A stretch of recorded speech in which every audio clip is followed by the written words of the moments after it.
Hello everybody, I am Dr. Chinnababu Sunkavalli. I am the Clinical Director and Senior Surgical Oncologist at Yashoda Hospitals, High-Tech City. Today we are going to talk about the Breast Cancer Awareness Month. Globally, if you have noticed, October is the month wherein there is so much of sensitization and awareness for breast cancer. The reason we do this is simply because there is lack of awareness and lack of access for screening. That's the reason we take up the awareness drives at a scale so that people do modify their lifestyle and people also go for screening for early detection. As you all know, early detection is very much useful in curing of cancer.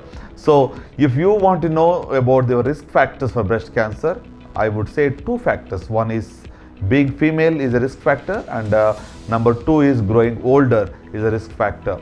So this is not modifiable, but there are modifiable risk factors. It could be your weight, it could be your habits like smoking or excess consumption of alcohol. If you can modify your lifestyle, if you can adopt healthy physical activity, probably they can help you reduce the risk of breast cancer. And if you want to adopt one simple resolution this month, I would suggest you to consider getting your annual mammography based on your age. If you are above 40, please ask your doctor for mammography. If you have missed doing a mammography, please check with your doctor and you can go for the screening. Apart from this, be aware of your breast, what we call as monthly self-examination, and then you do an annual examination with the doctor and then get your mammography every year. So this is the simplest means of not just being aware but also to detect breast cancer early.